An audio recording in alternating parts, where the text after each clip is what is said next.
Olá, memoráveis! Se você é apaixonado por esporte, eu vou deixar uma dica de livro muito especial, tá? O link está logo aqui embaixo na descrição e também no primeiro comentário. Ele já passou pelo departamento jurídico do Ceará, também já foi diretor de futebol, também financeiro e atualmente recebeu o convite do atual presidente, continua fazendo história no Alvinegro de Porangabuçu, novamente agora como diretor de futebol do Ceará Sporting Clube. Nosso maestro de hoje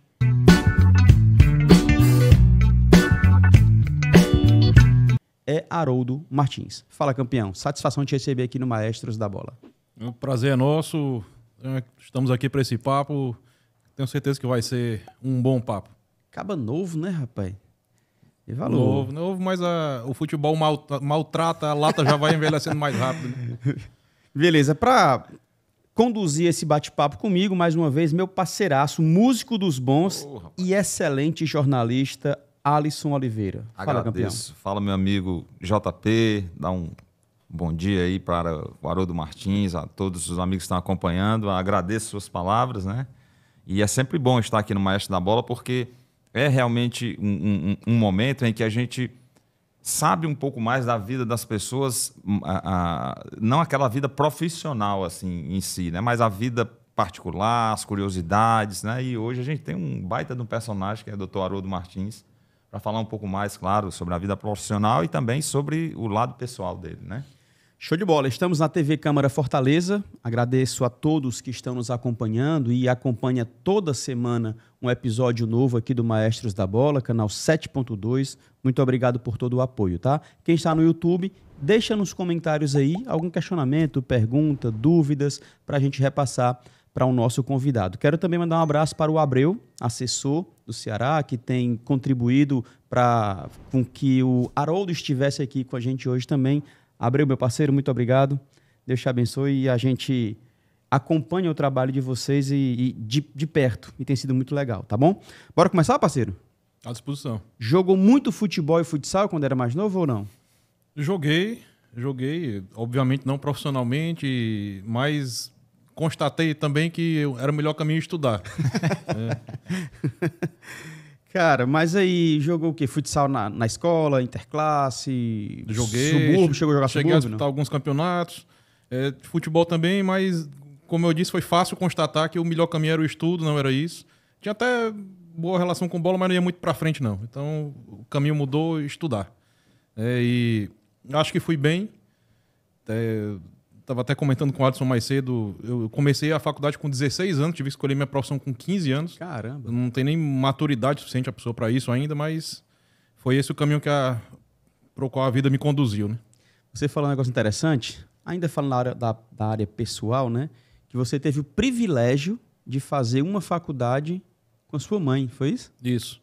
Minha mãe foi funcionária pública, trabalhava no Banco do Estado, exerceu, tirando o caixa, ela exerceu todos os cargos da carreira, entrou como escriturária, chegou até a presidência do banco, era funcionária de carreira do banco, salvo engano foi a primeira mulher diretora do banco, a primeira mulher a exercer a presidência do banco, isso eu estou falando lá do começo dos anos 90, ela quebrou alguns tabus aí, e para mim é uma grande referência como ser humano e como profissional. Se você me perguntar qual o meu ídolo, é ela, né? Assim, para mim é realmente uma grande referência. E nós chegamos depois que ela se aposentou do banco, ela resolveu fazer uma faculdade, ela é workaholic, ela estuda muito, sempre foi assim, continua sendo assim. E depois que ela se aposentou, ela resolveu fazer uma faculdade. O final da minha faculdade coincidiu com o começo dessa faculdade que ela resolveu fazer, e nós ainda compartilhamos ali algumas cadeiras juntos, foi legal. Prazeroso. Se um dia eu for escrever um livro, certamente vai ter um capítulo sobre isso. Sensacional. Eu comecei falando sobre a tua juventude e geralmente eu não sou mal educado por perguntar a idade. Eu já trago essa informação, sou mal educado com antecedência. Nasceu em que dia, que mês e que ano? 19 de fevereiro de 83. Bem novinho, Acaba rapaz. Acaba novo, né? E aí, Alisson? É isso aí, é bacana essas curiosidades, né, que a gente sempre tem aqui no Maestro da Bola, porque a gente está muito acostumado a ver as histórias das pessoas, né, do lado profissional. E geralmente isso, em se tratando de futebol, é sempre um ponto de crise, né? A gente vê sempre as pessoas naquela tensão, na pressão, né, na efervescência ali da rotina do dia a dia. E aqui não, aqui é um momento em que a pessoa relaxa um pouco mais. Pelo menos até durar o Maestro da Bola aqui, o programa. Mas eu queria falar, Haroldo, um pouquinho, ainda nessa seara da família, né? Porque todos nós que gostamos do futebol, que gostamos do esporte, essa herança vem dos pais, da família, né? E eu lembro muito bem que na minha família, meus avós iam para o jogo, né? Levavam minha mãe, meu pai e tal, e todo mundo junto ali na arquibancada, avô, avó e tal. A sua também é assim, você tem essa memória de entrar no futebol, no esporte, por conta do pai, da família, que também ia junto, vai até hoje, como é que é isso? Não exatamente. Minha família materna torce Ceará e sempre houve essa convivência. Do lado do meu pai também um tio e ia com ele aos jogos. Meu pai não era ligado a futebol, nunca foi a um estádio. Interessante, né? E, inclusive, por vezes fui também com o Heraldo, um colega de banco da minha mãe, que hoje é conselheiro do clube, inclusive. Castelo Camussa, que também era colega de banco da minha mãe. Fui a alguns eventos do Ceará, ainda muito novo, por intermédio do Castelo. O tio Carlos, fui com ele muitas vezes ao estádio, não meu pai especificamente. No entanto, desde que eu me entendo por gente, eu sou Ceará. Vai ver que era algo planejado aí para essa minha existência, esse caminho do Ceará aí, porque não foi uma questão assim de alguém me influenciou a torcer pro Ceará. Eu torci apenas. Uhum. Legal. Hoje você é diretor de futebol do Ceará, não é isso? Estou na direção de futebol, exatamente. Qual é a função do diretor de futebol? Basicamente fazer aquele departamento funcionar. É uma função estatutária, tem algum componente político, não tem como deixar de ter, embora neste momento do clube eu intencionalmente estou tentando manter o futebol longe da política, tentando não me envolver, eu sequer opino sobre essas questões efervescentes aí da política do Ceará, eu intencionalmente estou me mantendo afastado disso. Também não sou conselheiro, já desde a gestão anterior do conselho, quando o presidente era o Evandro, não por dar alguma desavença com ele, mas porque eu resolvi me afastar do clube naquele momento. E ele até me convidou na época da formação da chapa para eleição, da composição, para ser um conselheiro na chapa dele. E eu disse a ele que preferia não ir naquele momento. Na seguinte também segui sem me inscrever. E realmente estava afastado do clube, já não era um plano da minha vida voltar a conviver com essa gestão do Ceará, enfim, mas tive que voltar, a conjuntura do clube pedia, o presidente pediu, a gente conversou sobre condições para isso, condições no sentido do trabalho a ser executado, e nós estamos tentando sempre colocar em prática o que foi planejado. Até aqui estamos conseguindo. Quando eu fui reassumir essa função, eu já tinha idealizado o funcionamento de um departamento. Porque, primeiro que eu já convivo com gestão do clube do Ceará há muito tempo, eu conheço bem os membros do clube, quem é quem, como funciona, convivi com diversos treinadores, com diversos atletas, tenho convivência e conhecimento de outros clubes também, de estrutura, de profissionais, enfim. Então eu tinha em mente o funcionamento de um departamento. Com seus subdepartamentos, vamos chamar assim, que compõem todo esse departamento, como cada pessoa deve agir e tal, tinha em mente, vendo de fora, embora isso seja sempre uma visão superficial, porque depois que a gente ingressa, o interno é que se apresenta a realidade. Verdade. Mas de fora, tinha uma noção de onde estavam ali alguns gargalos do Ceará, que precisavam ser ajustados, algumas carências que precisavam também ser supridas, e daí para frente a gente foi estruturar com departamentos que faltavam, com profissionais que faltavam, e também dar condições para os profissionais que estavam no clube de exercer seus trabalhos.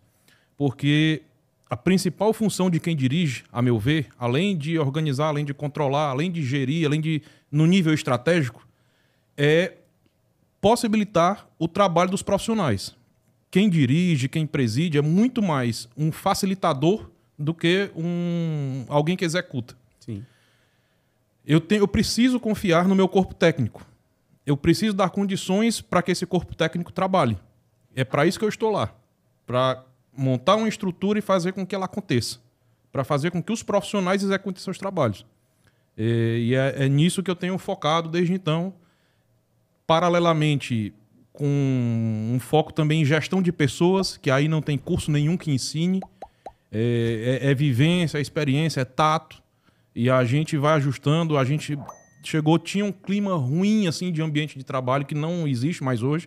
Tem um excelente ambiente de trabalho no Ceará, com valorização de profissionais, não só salarial, que a gente fez adequações de salários ao mercado, porque senão a gente ia acabar perdendo bons profissionais ali, mas também de que eles tenham noção e sintam a importância deles para o trabalho, que quando surge um resultado, eles entendam que aquilo é consequência do trabalho deles, que eles sintam aquilo. Eu já tive feedback nesse sentido, inclusive, disse, já foi campeão aqui outras vezes, mas a gente foi campeão. Agora não, eu tô vendo, eu participei, isso aqui é meu trabalho e tal.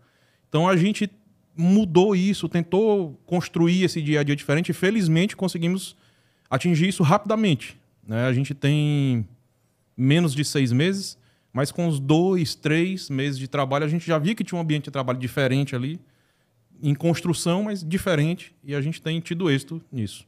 A tua diretoria de futebol também lida com base e futebol feminino ou só masculino profissional? Não, no clube há uma direção para a base e uma direção para o futebol profissional, embora a gente busque fazer uma integração, porque é necessário, né? O futebol, principalmente os 2 últimos anos da base, precisam ter uma integração para ter a sequência dos atletas. Precisa haver aí uma cartilha metodológica que vai do profissional para a base, enfim. E isso é algo que também está sendo construído. A gente também não tem como resolver todos os problemas do Ceará em 3 meses, né? É algo que vai sendo construído, aprimorado. A gente tem que ter foco no que é mais urgente, mas ao longo do tempo as coisas vão sendo também ajustadas e aprimoradas. Mas, especificamente sobre a pergunta, a pasta da direção de futebol é futebol profissional. Legal. Eu sei que essa pergunta poderia ficar mais lá para o final, para deixar ele amolecer um pouco mais e soltar um pouco mais. Mas eu vou fazer logo, que é para sentir. Isso pode perder a oportunidade, não.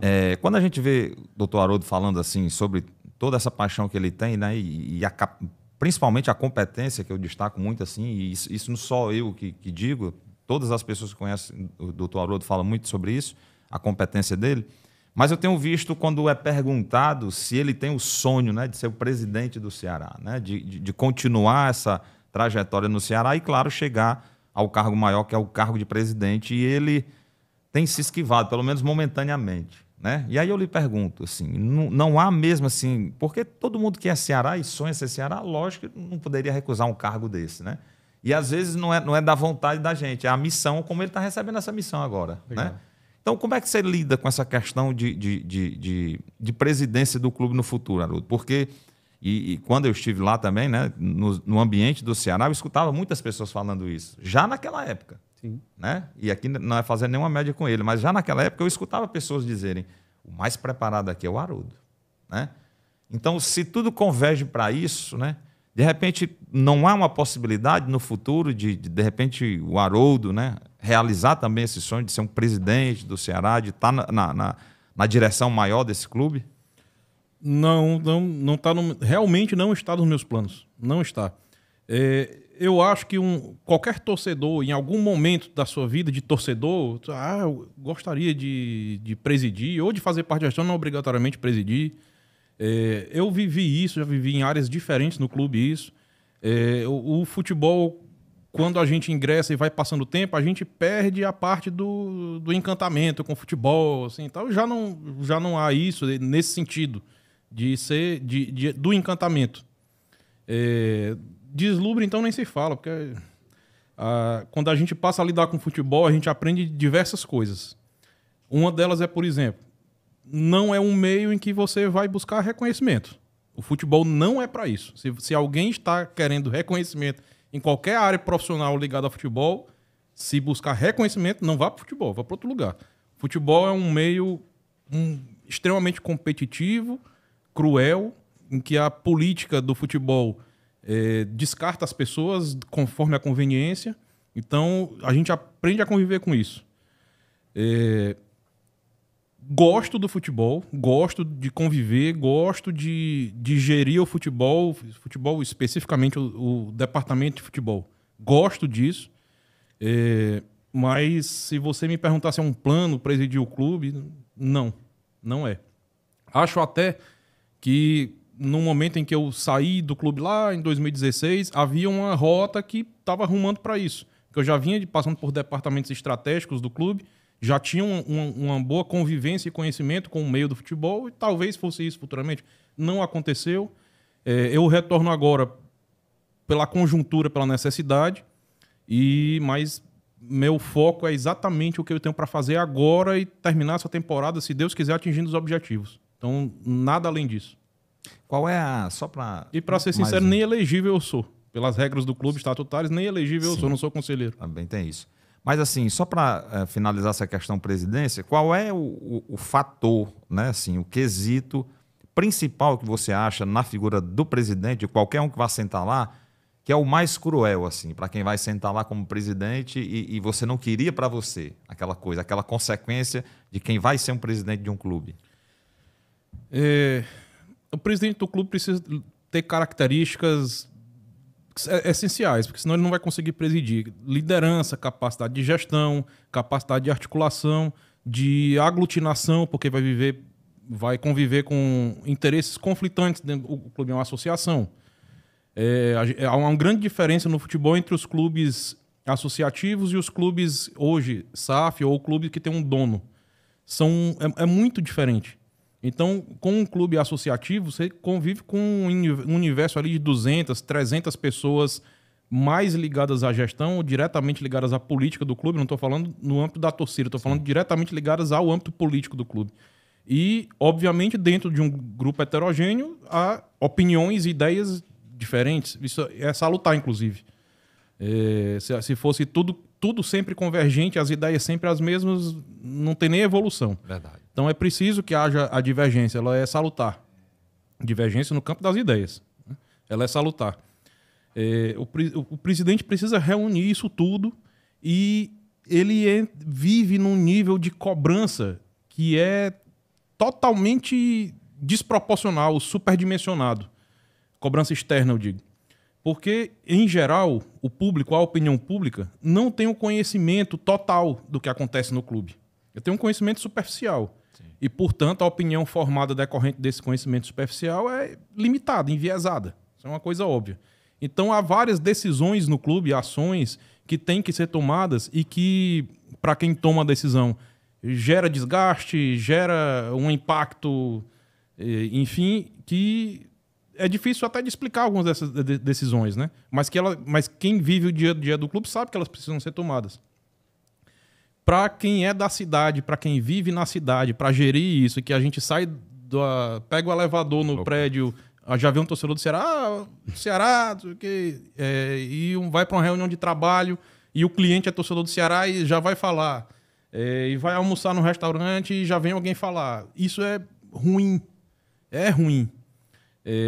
Então, quem está nessa figura da presidência é absurdamente exposto. Absurdamente exposto. Estando bem ou estando mal, que é pior ainda, né? Num momento ruim. E por que será que o cara vai com tudo isso? Acredito que paixão. No meu caso, inclusive, muitas pessoas me perguntam, eu me pergunto, inclusive, muitas vezes, vale a pena? Mas também não gosto do termo você é um abnegado. Sim. Não, eu tô PI. Eu sei da parte boa e da parte ruim disso. Então não tô lá para ser coitado, não é uma coitadolândia ali, não. Eu sei com o que eu tô lidando. Financeiramente não tem ganho mesmo, pelo contrário, a perda, porque eu gasto meu tempo profissional, meu tempo útil com Sim. isso, parte do meu dia é dedicado ao Ceará, mas é uma satisfação pessoal, sentimento, é paixão. Aí quando entra na área do sentimento é mais difícil explicar, né? Só quem sente é quem entende. Então, me sinto bem. O Ceará, para mim particularmente, na minha casa, é muito mais do que simplesmente torcer. Eu conheci minha esposa por causa do Ceará, meus filhos torcem mesmo, ela torce mesmo. Assim, meu sogro, que era um grande amigo, que já faleceu, do qual tenho muita saudade, dizia para ela, por exemplo, que antes... Quando eu o conheci, né, ele comentava com a Patrícia, que é minha esposa, que o sonho dele era ver o Ceará na primeira divisão, tal. E o Ceará subiu em 2009, ele viu o Ceará na primeira divisão em 2010 e 2011 e ele faleceu em 2012. Olha. E esse período das melhores lembranças que a minha esposa tem do pai, né? O Ceará, então, tem uma dimensão maior do que simplesmente torcer pra gente lá na minha casa. Então, traz pra gente essa coisa do sentimento, da satisfação pessoal. Fora disso, é difícil explicar por que a gente topa. Fora disso, é difícil. Você passou por outras funções no Ceará, né? Você está no Ceará, nessa linha de frente, desde quando? Final de 2005, começo de 2006. Tempinho já. Quais funções você já passou por lá? Financeiro, jurídico, vice-presidência do conselho, direção de futebol, enfim, é isso, pelo que eu lembro. Cara, seguinte, a gente tem visto... Entre idas e vindas aí são 18 anos, né? Um tempinho já. A gente tem visto aí nesses últimos momentos um movimento da oposição, aliás, de um grupo lá do Ceará para tentar mudar o estatuto. Como é que tá? O que é que ainda falta para, de fato, acontecer essa mudança, né? Porque nós vimos que já tivemos aí 2 reuniões, não é isso? O que ainda está faltando para que essa mudança aconteça? É exatamente deste ambiente, destas decisões que eu tento me manter distante. Eu não sou conselheiro, portanto, nem voto. Não estou no âmbito da decisão dessas questões. Até tenho minhas opiniões sobre isso, mas eu prefiro nem externar, porque eu tento manter o futebol longe da questão política. A gente precisa ter um mínimo de paz no futebol, no clube, para que a gente mantenha o foco e gaste energia apenas com o futebol.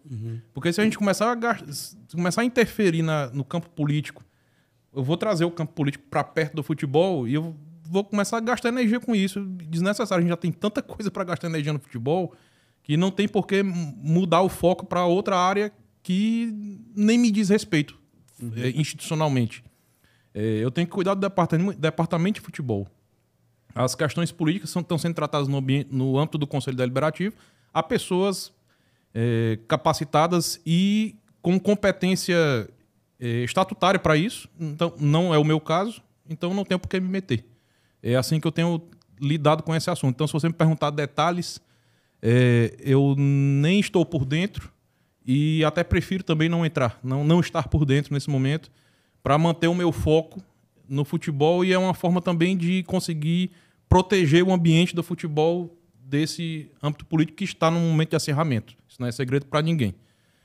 Mas é uma forma que a gente encontra de conseguir conduzir a coisa com um mínimo de paz para preservar não a mim, mas o clube. O futebol do clube, o ano do clube, as competições que o clube está disputando. Muito legal. Eu não pedi a tua opinião, né? Eu realmente perguntei como é que estava a situação, mas você deixou muito bem claro e aí explicou que prefere nem estar por dentro tanto e prefere não se posicionar nesse sentido.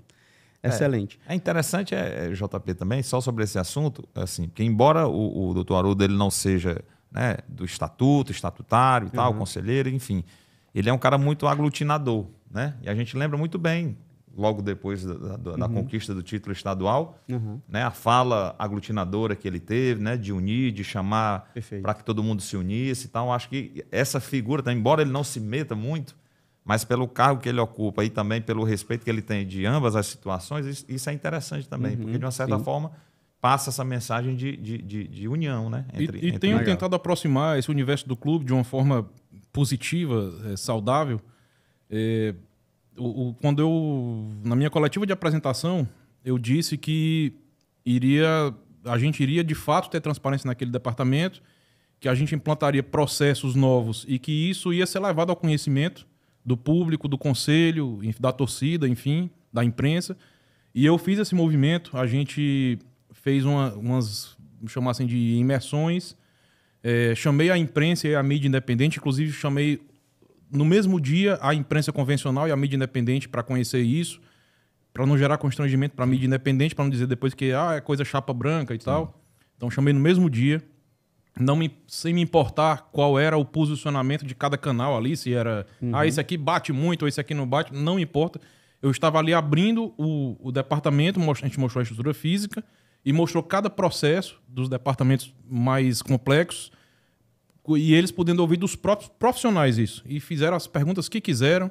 Inclusive eu disse, aqui não é coletiva, vocês não estão gravando e tal, vocês podem perguntar o que quiserem. Não tem limite de pergunta, não tem limite de conteúdo, você pode ficar à vontade. Ah, não foi gravado, então? Não, a gente estava ali passando conhecimento para eles. Era uma rotina de visita. Vou passar o conhecimento, o que vocês vão fazer com esse conhecimento, daí para frente é responsabilidade de vocês, já não é minha. Bacana. Fiz o mesmo movimento com a direção do conselho, que chama-se Comitê Administrativo do Conselho. Fiz o mesmo movimento com conselheiros, pedi para o conselho me indicar um grupo de conselheiros, uma comissão, para que eles tivessem acesso a isso. Inclusive, deixei claro que não importa se são ideologicamente de situação, de oposição, não me importa. Se for todo mundo de oposição, ok. Se for todo mundo de situação, não me importa. Eu quero passar conhecimento e demonstrar o que está acontecendo. Até porque é um meio de ter transparência nos processos e de passar um conhecimento para que aquele trabalho continue após a minha saída. Porque tudo que está sendo feito ali não pode parar simplesmente porque eu saí ou algum outro profissional saiu. A gente precisa que continue. Então, eu passo para os conselheiros o que está sendo feito e como está sendo feito, para que entendam, e pedir, propaguem para os outros conselheiros. Não tenho como receber os 350 aqui. Até porque eu tenho que parar profissionais para fazer as apresentações. Mas propaguem. Conteúdo é para ser propagado mesmo. Se a gente tem um fortíssimo conteúdo e guarda só para a gente, além de ser um ato de egoísmo, é inútil. Uhum. Então a gente tentou fazer isso lá no Ceará. É uma forma de aproximar o conselho de uma forma saudável, né? Positiva para o clube. Legal. Até 2022, o Ceará era uma referência para muitos times do Brasil, de equilíbrio financeiro, inclusive, estrutural, organizacional. Aí veio a queda, Série A para a Série B, e o Ceará entrou em algumas crises. Não foi uma, não foram duas, foram algumas crises que abalou, de alguma forma, a estrutura alvinegra, inclusive a maneira como o Brasil enxerga o Ceará. O que foi que houve nesse pequeno espaço de tempo, cara? Bom, eu não estava no clube em 22 e em 23, então, por estar fora, meu conhecimento, assim como eu falei lá no começo dessa entrevista, é limitado e superficial. Uhum. Mas, dentro dessa minha visão limitada e superficial desse período, o Ceará tem um rebaixamento, tem uma queda brusca de orçamento. Há compromissos... Já no primeiro ano já tem essa queda? Com certeza. Já. Há compromissos que vêm sendo feitos em 21 e 22 e que estavam planejados com maior prazo. Por exemplo, a compra do Guilherme Castilho ela ocorre em 22. Sim. Com planejamento para pagamento para frente. Só que o clube, nesse período, tem uma queda brusca de orçamento. Isso vai impactar. Uhum. Isso é só um exemplo, tem diversos. Então, houve uma estratégia ali de saldar compromissos, houve uma interrupção antecipada de um mandato do presidente. Isso também gera impactos. Perfeito. Porque o presidente que vai sair, obviamente, ele vai sair liquidando dívidas às quais ele está atrelado, inclusive com avais pessoais, muitas vezes. Uhum. E impactou em 23, ou seja, 2023 recebe obrigações do ano anterior com menos receita, além das obrigações de 2023. E 24 pior ainda, porque são 2 anos de acúmulo, né? Então, estão estourando problemas, sim. O presidente tem tentado administrar. Eu sou testemunha de que ele está se empenhando para isso. E buscando que isso não impacte no futebol, especificamente, nos compromissos financeiros com o grupo de atletas, com os profissionais que ali estão, com os outros profissionais do clube, que não administrativos e tal. Tem feito esforço, alguns problemas são publicizados, então todo mundo sabe o que está acontecendo. Mas, com todas as dificuldades, nós vamos seguindo, né? Acredito que nós temos conseguido preservar o trabalho no futebol até aqui. E vamos em frente, né? A gente tem que ser, nos momentos de crise, a gente tem que ser resiliente. Exatamente, é uma outra característica de que quem dirige precisa ter, resiliência. Só aparecer um problema, o que é que você vai fazer? Você vai lamentar? Vai apontar um culpado? Não resolve nada. Você tem que se adaptar e buscar uma solução. Você tem que ser permanentemente resiliente no futebol. É assim, e nunca vai deixar de ser. Futebol, o Alisson sabe que já lidou com o assunto, a gente vive a cada 90 minutos. Você termina um jogo, por vezes, ganhamos. Pô, que vitória. Tem tem esse problema aqui para resolver. Imediatamente após o jogo. Verdade. Imediatamente. Então o futebol é assim, é um dia a cada 90 minutos. A gente tem que viver um dia após o outro. Doutor Haroldo, como é que vocês lidam com agora falando também, já que é o seu departamento, na questão do futebol, com o trabalho do técnico Wagner Mancini, né? A gente vê aí bem, né? Felizmente o Ceará dando uma subida na classificação, né? Tentando lutar e tal, conseguindo resultados fora, pontuar fora, ganhar os jogos em casa.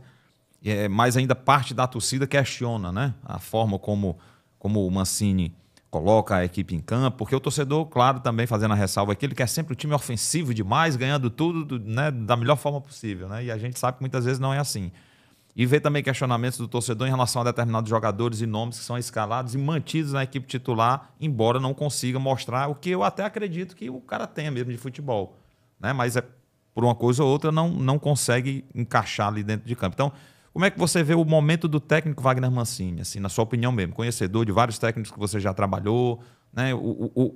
Qual é o seu pensamento em relação ao maior comandante desse time, que é o técnico Wagner Mancini? Vamos lá, nós estamos aqui num estúdio que nós somos em 6 aqui agora presentes. Se a gente pedir para cada um escalar um time ideal aqui do Ceará com o grupo que tem, cada um provavelmente fará de uma forma diferente. Com toda certeza.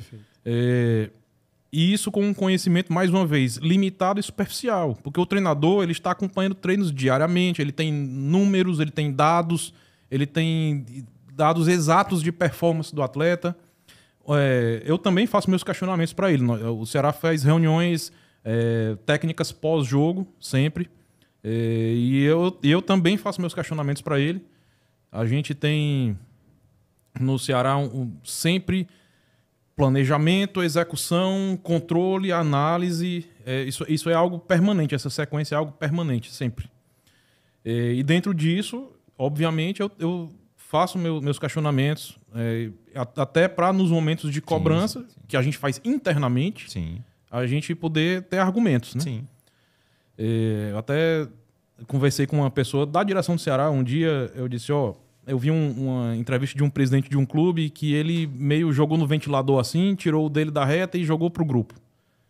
Esse grupo não tem que ter negócio de motivação não, porque eles ganham muito, eles têm que jogar, não sei o quê. Essa é a pior forma que tem de lidar com um grupo de atletas de futebol. A linguagem de futebol sempre perde o grupo, né? Exatamente. A cobrança, quando ela é necessária, aliás, a cobrança é sempre necessária, mas nos momentos que ela é mais necessária, que ela tem que ser mais contundente, é internamente. É internamente. Você não vai ficar expondo os profissionais. Tem que ser feito internamente, né? Enfim, mas voltando ao Wagner Mancini. Treinadores, em geral, todos têm suas características de personalidade, têm suas convicções técnicas, tal. Todo mundo tem suas qualidades e defeitos. Todos, sem exceção, são pessoas. E são profissionais técnicos, assim como qualquer outro profissional. Um médico, um advogado, um engenheiro civil, todos vão ter suas qualidades profissionais e alguma deficiência. É sempre assim. Sim. O treinador de futebol não é diferente. Então, eles têm suas convicções, alguns mais agarrados a elas, outros mais flexíveis. Então, a gente tem que saber lidar com as características positivas e negativas de cada um, né? O dia a dia com o Wagner Mancini, posso dizer que é muito bom. Inclusive, a gente chegou... Quando eu falo a gente, essa equipe, eu, o Lucas Drubski, o João Paulo Sanches, o Ricardinho, não lembro se o Ricardinho exatamente, mas todos, acho que sim também, todos chegaram após o Mancini no clube, neste momento. Eles já estavam no clube. Então a gente trouxe processos novos, uma forma nova de montar um elenco, por exemplo, uma forma nova de gerir o dia a dia, e que ele poderia, por exemplo... Se não fosse uma pessoa que facilitasse as coisas, resistir a essas mudanças. Porque ele já estava lá, nós chegamos depois dele. Mas não. Se adaptou rapidamente, facilitou a implantação desses processos, participou. A forma que a gente estabeleceu para montagem de elenco, por exemplo, ele rapidamente se integrou a isso e participou e respeitou os processos. E respeita a função dele de treinador, respeita as funções de gestão, para que haja uma harmonia ali, uma sequência de trabalho. Então, essa parte é muito positiva dele, muito positiva.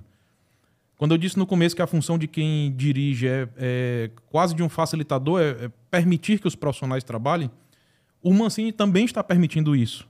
Porque o controle do final da execução, todo o trabalho do departamento de futebol é voltado para o campo. Sim. E quem tem ali o controlezinho, a chave do portão daquilo ali, se a coisa vai chegar lá ou não, é o treinador. Sim. O treinador é o cara que executa tudo isso no final das contas. E ele tem se integrado ao trabalho. Dentro do conhecimento dele, que ele extrai do dia a dia com os jogadores, quando eu falei de questionamento, retomando o meu raciocínio, eu questionei para ele, por que você não usa esse jogador aqui nesta posição e não nessa? Por que você prefere? Na opinião de algumas pessoas, esse cara ficaria melhor aqui. E aí ele disse, veja aqui, me chamou um dia no treino, nós vamos ver aqui, acompanhe comigo aqui. Veja a capacidade, ele vai dar um sprint aqui, veja a capacidade de recuperação dele. Então o cara, o sprint explodiu e demorava mais para conseguir voltar. Eu disse, ele demora mais que o normal. Isso porque ele tem uma explosão muito grande, ele tem muito mais explosão do que a média. Em compensação, a recuperação dele é muito mais lenta. Se eu colocar esse cara para fazer tal função, ele vai ter dificuldade. É por isso que eu uso ele aqui. Ele vai ter mais tempo para essa recuperação dele e tal. Perfeito. Então ele tem uma leitura que não é só de empirismo, não é só da observação dele, mas isso está embasado em dados concretos, objetivos da fisiologia, da preparação física, que levam ele àquela conclusão. Agora, ele não tem como sair dizendo para o público, a cada posição que ele escolher, a cada jogador que ele escalar, esse aqui eu escolhi por isso, esse aqui eu mudei de posição por isso e por isso. Ele até faz isso de uma forma resumida após os jogos, naquelas coletivas, que são muito boas, normalmente as coletivas dele, inclusive. Quem gosta de futebol, recomendo assistir, porque são boas, ele realmente discute futebol, mas ele tira as conclusões dele dentro da observação dele e, no final das contas, ele é pago e bem pago para decidir e para buscar os resultados. Então a gente precisa respeitar, pelo menos que ele escale o time dentro das convicções dele, né? A gente está lá para isso. Ele é o profissional. Então, mais uma vez, o departamento de futebol tem que facilitar o trabalho dos profissionais. Então a gente confia nele, tecnicamente, é um bom treinador. Para uma Série B, ele é um cara da primeira prateleira, da prateleira mais alta. Os últimos trabalhos do Mancini são todos de Série A. E a gente tem plena confiança nele e na capacidade dele de buscar soluções, dentro das suas convicções, de criar alternativas. Inclusive, recentemente, ele mudou o sistema tático, porque entendeu que era assim e tem que ser assim. Não adianta nada goela abaixo. Só vai ter problema com o treinador. Não é só como assim, né? Qualquer um.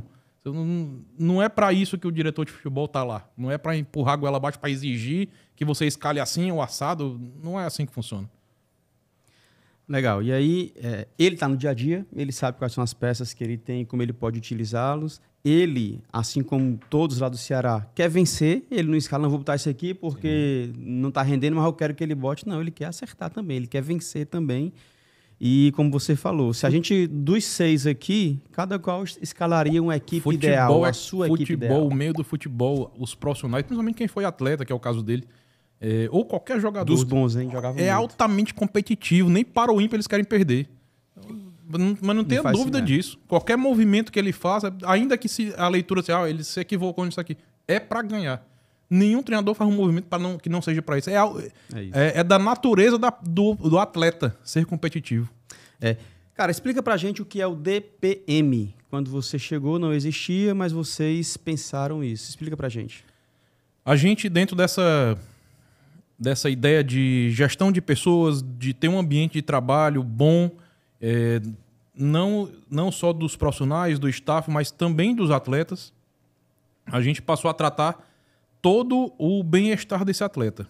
Ele tem todo o aparato técnico para desenvolver o futebol, de preparação física, da preparação técnica. A gente fez um movimento também de acolher as famílias, porque se as famílias dos atletas estão bem, eles não precisam estar gastando tempo e energia viajando, sabe o que está acontecendo com minha família, tal, adaptação, meu filho na escola, tal. Não, ele está sendo cuidado, a família dele está sendo cuidada, o clube tem esse aparato.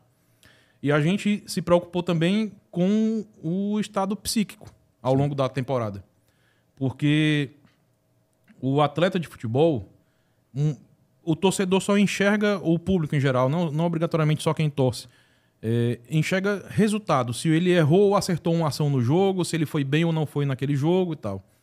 Mas, em geral, o atleta é um cara que saiu de casa aos 13 ou 14 anos de idade, que teve que se distanciar da família, boa parte deles com uma origem humilde, sem instrução, sem muita educação, no sentido de instrução mesmo, de colégio. Alguns com a base familiar desestruturada, alguns com a situação de família vulnerável mesmo, socialmente, economicamente. Aquele é o meio que ele tem na vida para ganhar dinheiro. Ele passa a ser um arrimo de família com menos de 18 anos. Por vezes tem ali 10, 12 pessoas que dependem dele. Não são nem filhos dele ainda, mas os pais, tios, primos, todo mundo vivendo no entorno daquele cara. E aí ele vai ser atleta com um ambiente de pressão, que um ambiente de futebol, o cara já é criado num meio em que todo mundo desconfia de todo mundo, que ele não tem uma referência de família, que ele não tem a quem buscar, e depois que ele vira um profissional, é pressão, é resultado, tal, e se você não for bem, você tá fora, se você não for bem durante o jogo, você é vaiado, eu já estou mal e ainda tô recebendo vaia e tal, é pressão, e o cara sai na rua e o cara é assediado, constrangido, por que você não foi bem e tal? Esse é o ambiente que o atleta profissional vive. Total. Quem tá fora, quem não vive isso, acha que é assim. O cara ganha dinheiro para jogar futebol, né? Tá reclamando. Mas a vida real deles é essa. Uhum.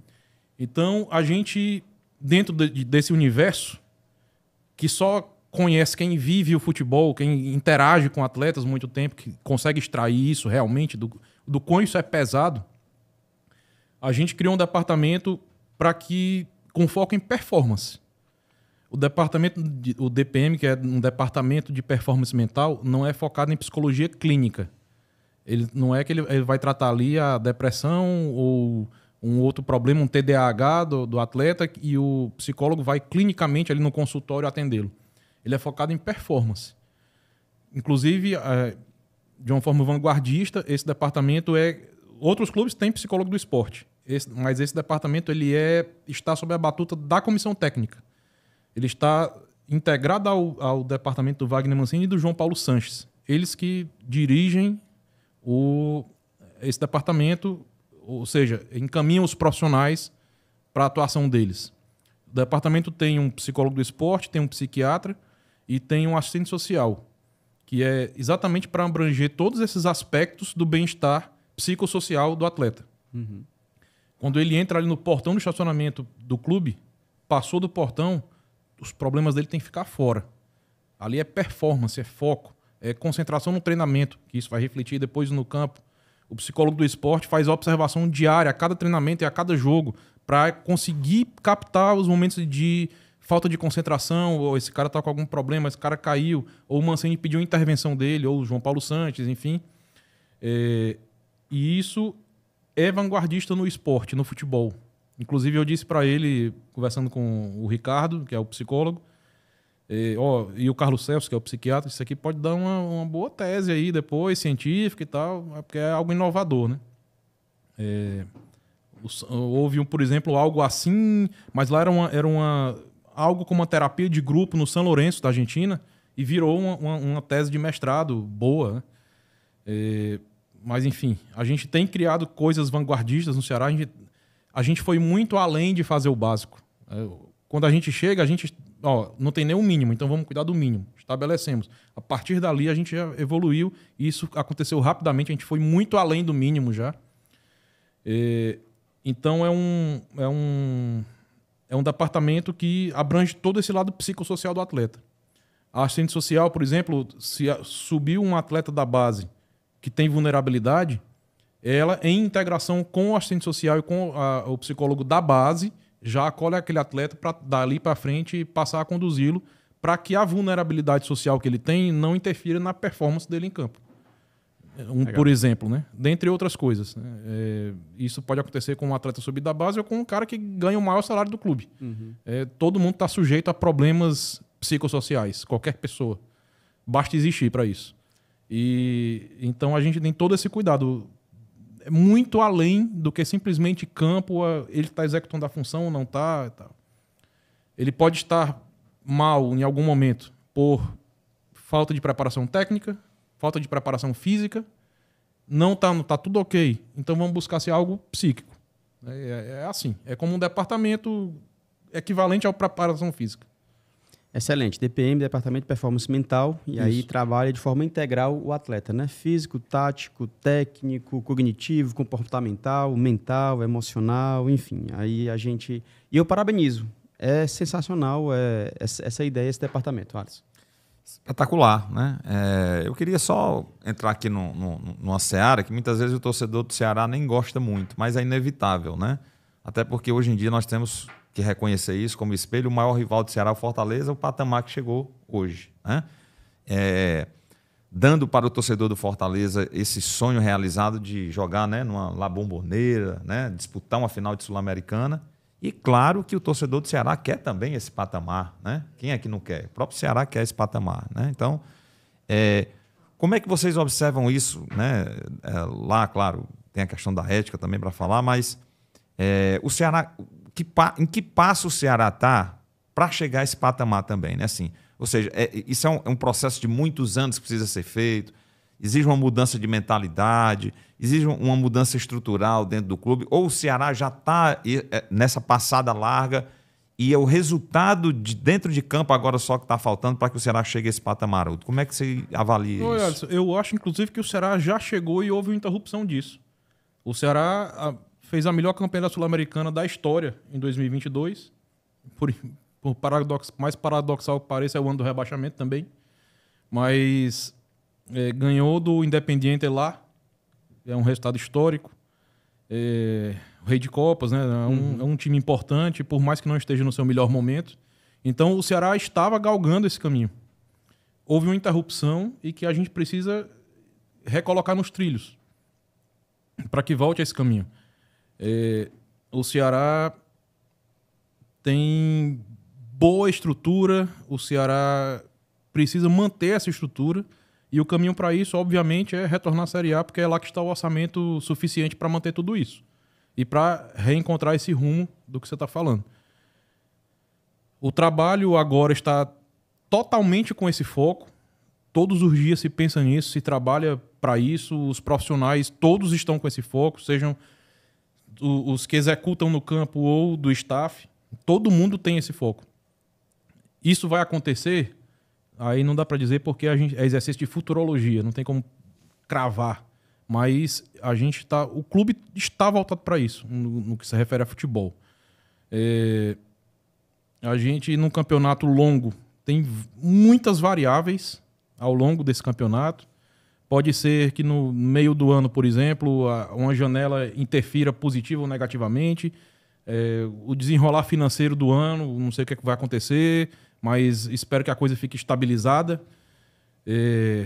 Espero que sim, porque o clube vive dificuldades, né? E a gente precisa que tenha uma estabilidade financeira honrando os compromissos com os atletas, para que isso não seja um fator de interferência no campo, para que a gente não perca atletas e isso enfraqueça o grupo, para que a gente consiga trazer reforços.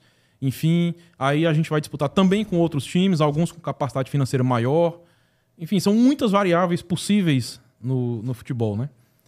Mas o que eu posso dizer é que o trabalho é totalmente focado nisso, em acesso, que é o único caminho possível para essa retomada aí do que você está dizendo. Não será por falta de ação ou de trabalho que isso não irá acontecer. Isso com certeza. Eu até disse nessa coletiva de apresentação que é impossível no futebol você chegar e prometer resultado. Eu vou ganhar isso.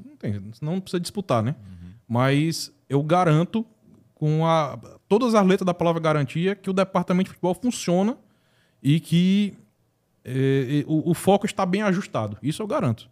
Perfeito. É assim que a gente tem que ser, né? E mais, isso precisa ser uma construção alicerçada. Não adianta ser uma construção, um time deu liga, subiu. No outro ano vai cair, ou 2 anos, 3 anos depois vai cair. Não pode ser assim. Tem que ser um crescimento estruturado. Verdade. O Ceará hoje segue mantendo uma estrutura de staff, de estrutura física, de equipamentos e tal, em nível de Série A, porém ela é uma estrutura pesada se o orçamento não retornar a ser em nível de Série A. É uma estrutura pesada para um orçamento de Série B. Sim. É uma realidade.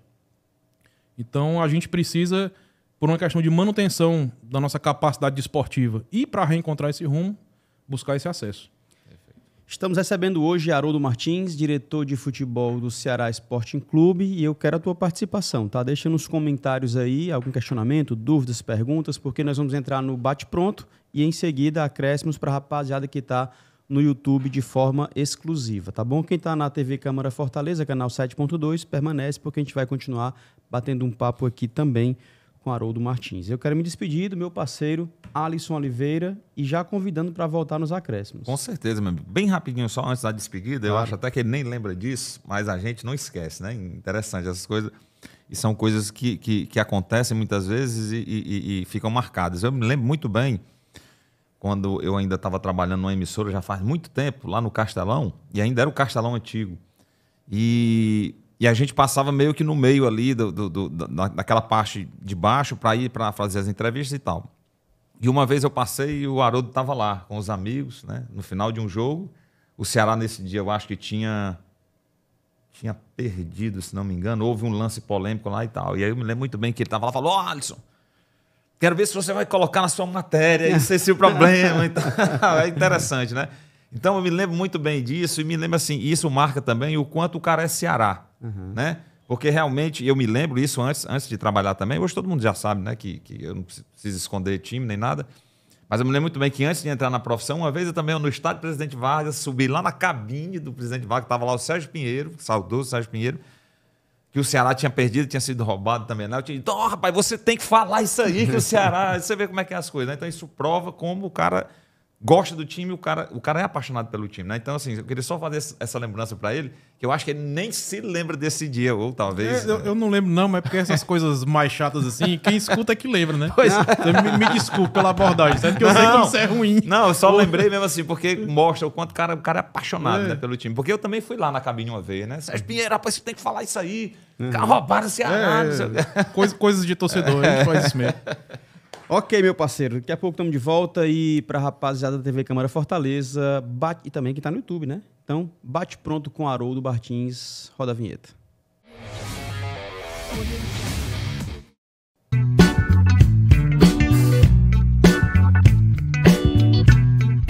Vamos lá, bate pronto com Haroldo Martins, diretor de futebol do Ceará. Um ídolo na vida, Minha mãe, doutora Aurilene Martins, um ídolo no esporte. Sérgio Alves. Olha aí, rapaz, que legal. Carrasco. Momento memorável na tua vida, na tua história, não só no Ceará, mas na tua vida. Momento memorável. O dia que eu conheci minha esposa. Um momento difícil, delicado, na tua vida também. O dia que eu tive que comunicar a minha esposa, infelizmente fui eu a pessoa a ter que fazer isso, a morte do pai dela. 2012. 2012, infelizmente. Um jogo inesquecível. Final de 2006, o primeiro jogo, o do gol do Juninho com a jogada do Aleluia. Uau, foi demais ali, realmente. Teus planos para o futuro no Ceará. Futuro bem breve. Chegar ao final do ano, se Deus quiser, com um acesso. Esse é o foco do momento. O maior desafio que você já enfrentou na sua trajetória dentro do Ceará. A reconstrução de um departamento de futebol em meio a uma crise financeira, política, enfim. Este momento. Esse momento, no caso. A maior decepção no futebol, seja bastidores, seja com atletas, enfim. Eu prefiro não falar sobre decepções porque, para mim, é um princípio de vida não guardar mágoas, enfim, a gente trata simplesmente com aprendizado. O que te motiva a trabalhar com futebol? Paixão, sentimento. Com o Ceará especificamente. Eu não sei se eu me vejo trabalhando com futebol em outras... veria em outro clube, mas no Ceará especificamente, sentimento. O que te fez voltar a trabalhar no Ceará? Sentimento, o chamado do clube. Eu sei o quanto é difícil. Você tinha decidido, não vou mais. Sim, tinha decidido. Para mim era uma página virada. O presidente me procurou, eu convivi com 5 presidentes no Ceará, na gestão de 5 presidentes, eu sei o quanto é difícil. Eu não fui presidente, mas por ter convivido com 5, eu sei o que é ser, eu sei a dificuldade que eles passam. E quando ele me procurou e mostrou a dificuldade que ele estava passando, eu não ia deixar ele na mão. E nem o Ceará, precisando que alguém fosse, eu também ia deixar de ir. Outras pessoas poderiam ir também. Não sou o único, nem sou insubstituível, não. Mas eu entendo que eu tenho um tempo suficiente de formação de experiência no clube, no futebol, e uma capacidade de conviver com as pessoas que aquele momento se mostrou necessário. Por isso eu voltei. Isso quer dizer que se um futuro próximo, se o Ceará precisar de um presidente no teu perfil, também pode mudar de ideia, ou não? Há muitas pessoas capacitadas para a presidência do Ceará. O que a família representa para Haroldo Martins? A família é a razão, hoje é a razão da minha existência. Eu vivo para minha família, eu vivo para meus filhos. Tudo que eu faço por eles. Inclusive, durante o Campeonato Cearense, eu visualizei aqui mentalmente, nas minhas orações, nos meus momentos no Ceará, ou antes de dormir, enfim, várias vezes a cena de a gente campeão e eu recebendo eles no campo. Eu fiquei esperando por esse momento. Então, eu realmente vivo para minha família. Aconteceu isso, não? Aconteceu, mas é claro que aconteceu. Campeonato Cearense, né? Para finalizar, qual legado você gostaria de deixar para o Ceará Esporte Clube? Eu penso o seguinte, na verdade não é nem para o Ceará, é no Ceará. Eu acho que o legado nós deixamos nas pessoas ou nas instituições e não para. Então, qual legado que você gostaria de deixar no Ceará Esporte Clube? Eu vou responder as duas coisas. Para o Ceará, eu espero deixar um legado de um departamento de futebol estruturado e que esse trabalho com os processos que foram implantados continuem após a minha saída. Que isso seja algo do clube e não algo da minha gestão especificamente, mas que passe a ser algo do clube.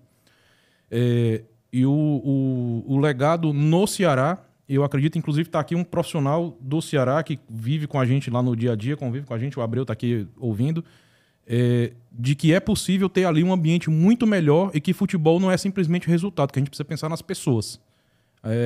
Se a gente pensa nas pessoas em tornar um ambiente de trabalho melhor, fatalmente a gente tem mais chances de resultados bons no campo.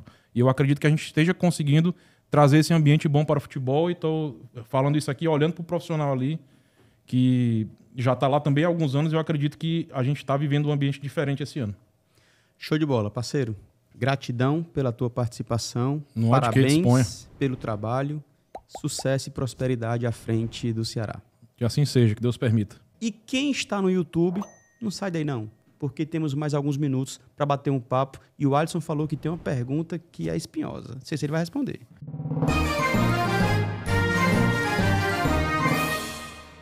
Show de bola. Acréscimos com Haroldo Martins, diretor de futebol do Ceará. Claro que quem começa é o Alisson Oliveira. Pergunta espinhosa, Agora tem que ter, que o pessoal está esperando aí. Inclusive, você falou, né? Agora eu tô mais solto, né? Que o YouTube a gente fica mais coisado, né? Inclusive, deixa nos comentários aí algo para o diretor de futebol e também coloca a tua participação. Rocha. Não, eu acho que assim, é falar mesmo sobre esse ambiente que o Ceará vive hoje, né? Assim, dessa disputa, né, entre o pessoal que faz oposição à atual gestão querendo fazer um trabalho e tal, mas está conturbado. E a gente sabe que, de certa forma, o departamento de futebol faz com que isso não chegue lá, né, porque é muito importante. Embora, claro, os atletas saibam por imprensa, porque eles acabam sabendo. Não tem como, né, fazer um filtro 100% que os atletas acabam ficando sabendo. Mas qual é eu ia usar a palavra carta na manga, né? Que o Mancini usa muito, né? Mas qual é, assim, o trato, né? O feeling que o Haroldo usa para que realmente isso não chegue no departamento e em campo, dentro de campo,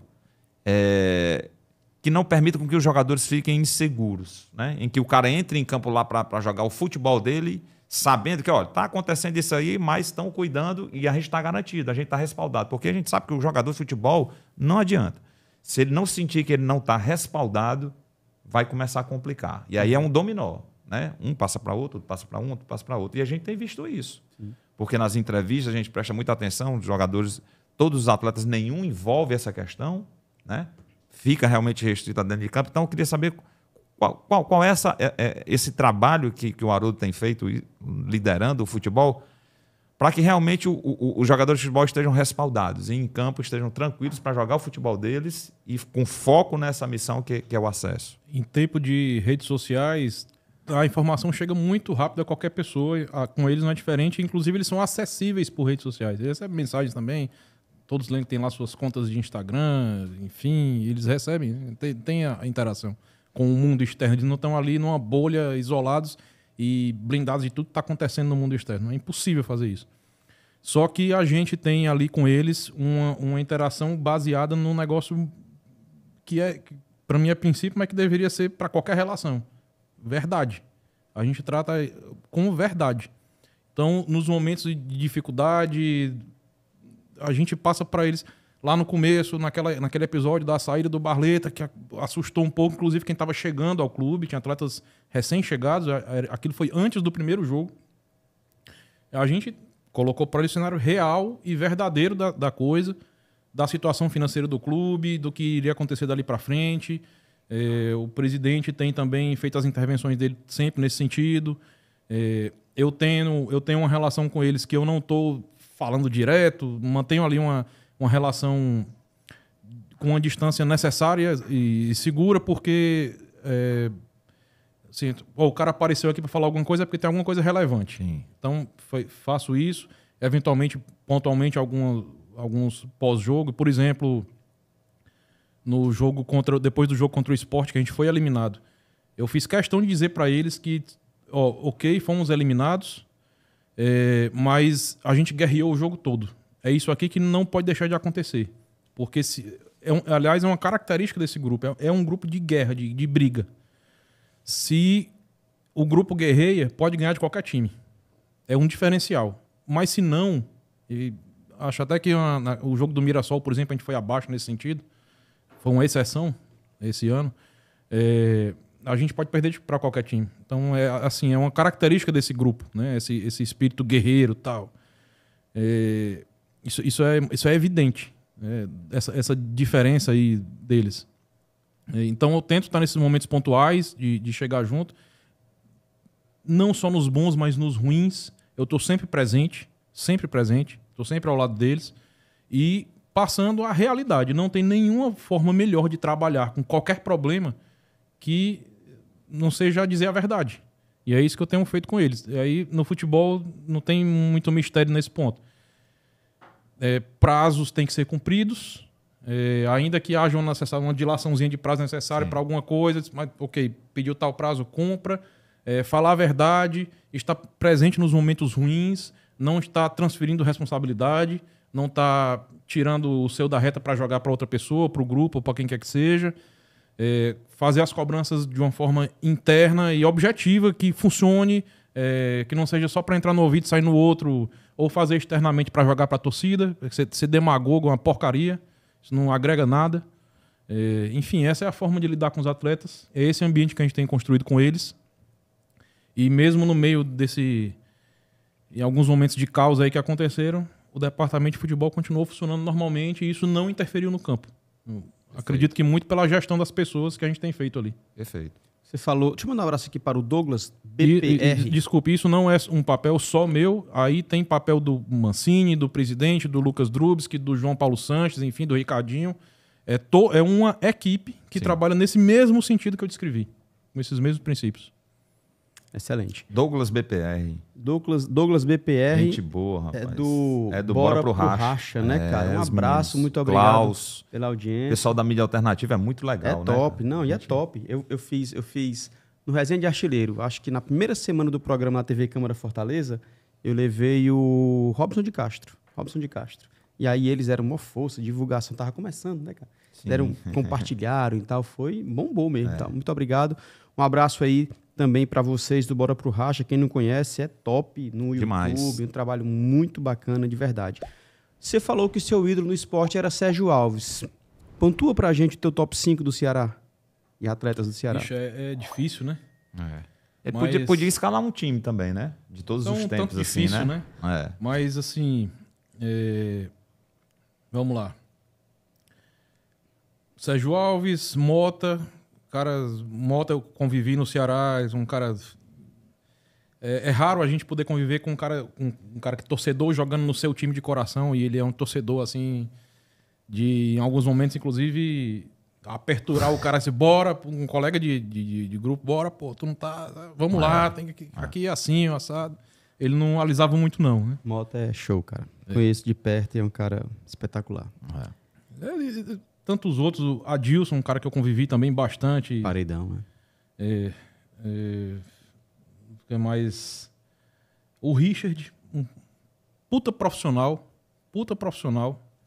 Cara dedicado, que ajuda a levar o dia a dia, tem muito tempo de clube. Inclusive, quando chegou, você vê como o futebol é cruel. Quando o Richard chega, ele não teve um bom início e logo depois teve uma lesão grave. O Richard, goleiro, né? O Richard, goleiro. Logo depois teve uma lesão grave. Ele demorou para se estabelecer, para voltar a ser o Richard.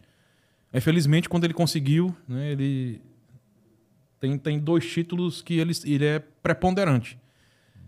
Até o pessoal fala umas coisas assim, o Ceará só tem Pulga, não sei o quê, porque o Eric Pulga é um jogador de desequilíbrio, ele se destaca muito porque ele desequilibra. É muito bom ter no time um jogador que desequilibra, mas pro Pulga jogar, o time tem que jogar. O futebol é coletivo, não tem um jogador individualmente que resolva. Não é assim. O Romário ganhou a Copa de 94. Não é assim, né? O Bebeto jogou muito, né? Outros jogadores jogaram muito.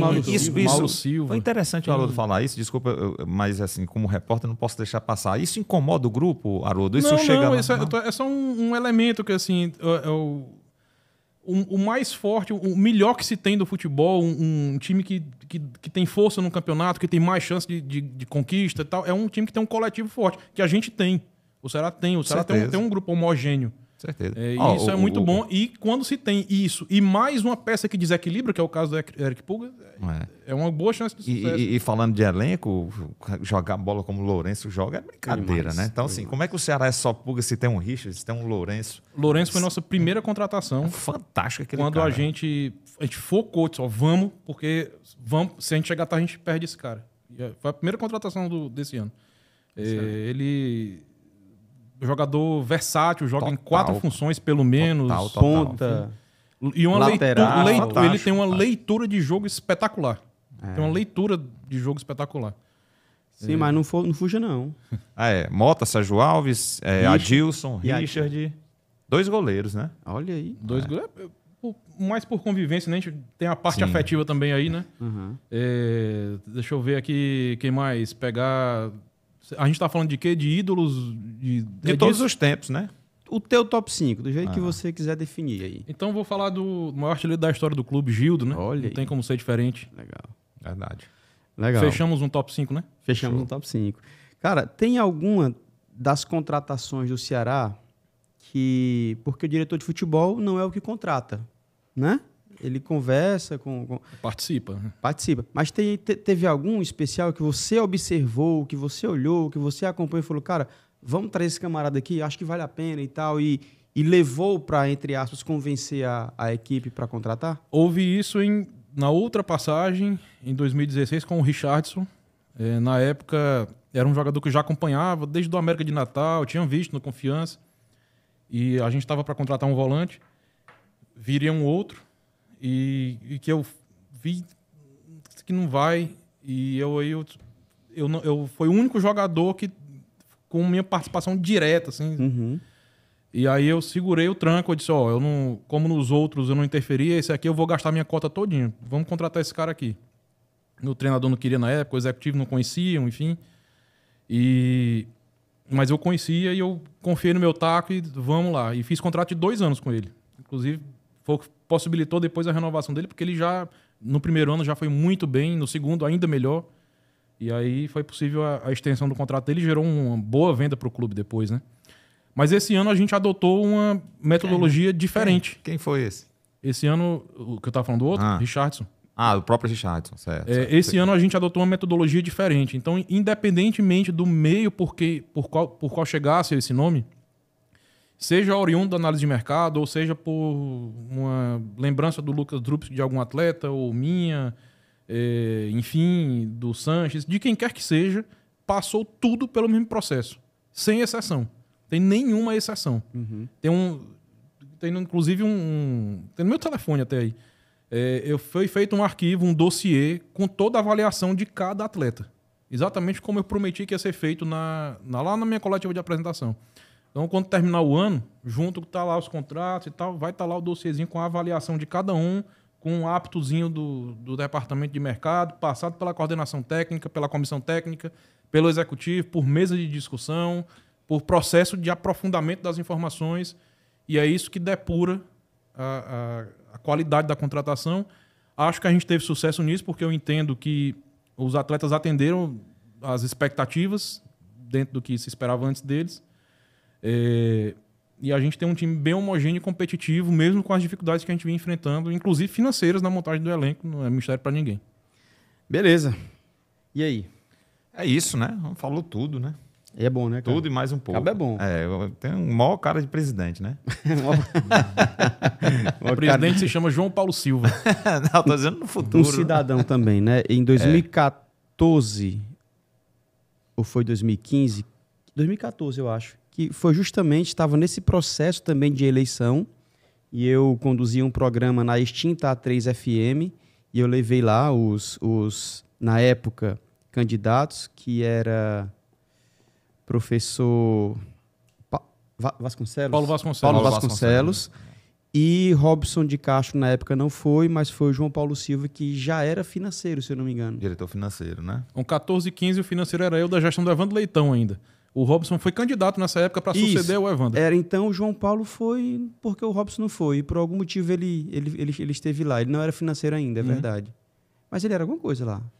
O Robson estava na chapa, talvez? O João Paulo foi financeiro na gestão do Robson. Você não está falando, né, não é da eleição, não. O João Paulo não era o Paulo Vasconcelos que concorreu com ele, era o Pedro Gabriel com o João Paulo. Então não seria isso. Não foi... Deve ser talvez numa reeleição do Robson.